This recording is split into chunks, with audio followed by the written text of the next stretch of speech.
Good day, everybody, and welcome to another edition of the Military and Foreign Affairs Network. I am your host, the voice of reason. Well, recently I've received some fairly interesting comments, excuse me, in regards to my thought process around NATO's ability to respond in a military manner to a possible Russian incursion into the Baltics. And some of these comments would indicate that at least they believed that NATO could respond with military force against a Russian operation into the Baltics, and in all likelihood, that the Russian military would probably find it very difficult to defeat NATO. Now, in regards to the Russians operating in the Baltics, the Russians would not find it very difficult to defeat NATO. Now, I think the main issue right now is when we say NATO, what NATO are we talking about? Are we talking about the NATO of the early 90s, the 80s? Then yes, that is a different NATO. The NATO that exists now in 2022 is much different, both in terms of what I define as warrior culture and a desire to fight, than where it's set back in the early to mid 90s. So again, if Russia were to move into the Baltic states, in terms of ground combat power, again, if you look at the construct of the Polish armed forces, who in all probability would honor the Article 5 agreements. The issue I have is when you look at nation states like Germany and you look at Turkey and other nation states such as those, the probability of those individual nation states honoring Article 5 is fairly remote. And part of that reason is, again, they've let their militaries atrophy, specifically their ground forces. And I understand that when we look at NATO technology, especially in regards to the air dominance domain, obviously, on paper, they do have a definite advantage over their Russian adversaries. Now, the problem is if we're looking at high intensity warfare, the Germans, the French they do have this technology. They do have really good aircraft that can deliver precision guided munitions. Now the problem is they've really not stockpiled a lot of these precision guided munitions that look so great on paper and videos, especially when they were going after the decrepit armies in Libya and other places in the world. Again, a whole nother scenario when you're talking about going up against the Russians on the ground and in the air over the Baltic states. Again, just even if there was a desire by the Germans, by the French, to deploy forces in support of a possible Polish and a United States campaign into the Baltics, it would be very, very difficult. Again, go ahead, pull up say the military balance. Have a look at the German forces that currently exist in its current state, and you will very quickly find that they probably have the ability to marshal 1 to 2 maneuver brigades, as do the French. And I'm talking heavy maneuver brigades that will basically have to enter the Baltics and reconquer the Baltic states. And again, that is going to be very, very difficult, especially given the if Russia starts a rapid mobilization, the kind of mobilization we saw during World War II.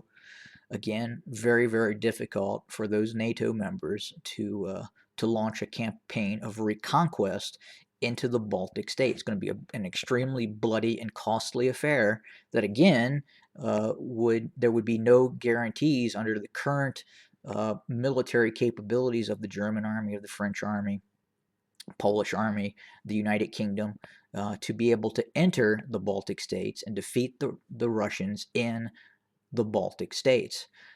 And another big issue is training. Over the last 10 plus years, decade, maybe even more than that, we've really seen a reduction in the training efforts of a lot of NATO nation states, especially in ground maneuver warfare. We do not see multi-brigade maneuver sets by the Germans, by the French. It's non-existent. On the other hand, if you look at what the Russians have been doing, I mean, every year you hear about multiple snap exercises that in many cases involve multi-divisions and in some cases multiple core assets of the Russian military. You know what I mean by core assets? I'm referring to multiple combined arms armies or tank armies that exist in the Russian military. So again, the Russians are still practicing this type of warfare. And again, if you don't practice this type of warfare in terms of maneuvering tens of thousands of soldiers into a specific area of your country and or a allied nation, and then practicing those types of war games, that skill set is going to atrophy. And again, we haven't seen the Europeans they have not been doing that at all for the again, probably the better part of now 2 decades. Again, it's just once we got past the collapse of the Soviet Union, and once the Germans really quit putting a lot of effort into its ground forces component, and again, it's not there. The capability to do and to conduct large-scale offensive operations by the Germans, by the French, by the United Kingdom. Look at the number of active tank battalions in the United Kingdom. Look at the number of active tank battalions both in Germany and in France. And then you compound that with the lack of field training exercises that have been conducted by the Germans, by the French, by the United Kingdom, then you really only get one answer. The Russians have been practicing their fieldcraft. It has been ongoing. Their general staff is fairly still proficient in the movement of large groups of forces. Look at what's happening right now. In terms of the Russian mobilization west. Again, many battalion tactical groups, quite possibly up to 100 right now, are being moved into position around Ukraine. NATO does not have that current kind of capability, at least on that kind of large scale. Yes, it can do it in maybe a brigade or two, and it would have that capability, but marshaling the type of forces that would be needed to reinvade the Baltic states, it's just simply it's not there. And then compounding that, the will to fight probably also is not there as well. Again, yes, there is a technological gap in terms of what the Germans and the French can field in terms of high quality, very specific multi-role warplanes with precision guided munitions. But I do believe that that is not going to end up winning the day if we get into a near peer large scale operation against the Russians, in which we start seeing high intensity warfare. And frankly, the Russians would be able to degrade those assets, those best assets that NATO can deploy. Again, that's that air component, which is at the forefront of NATO strategy.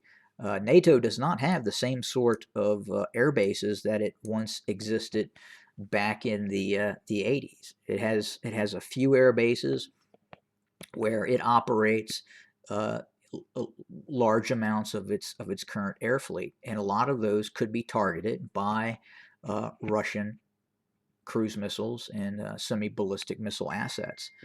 So again, I just, again, don't believe that if the Russians were to move into those Baltic states, that there is, one, the capability to evict them without massive, massive land battles we haven't seen since World War II, which that capability, again, as I just talked about, really isn't there.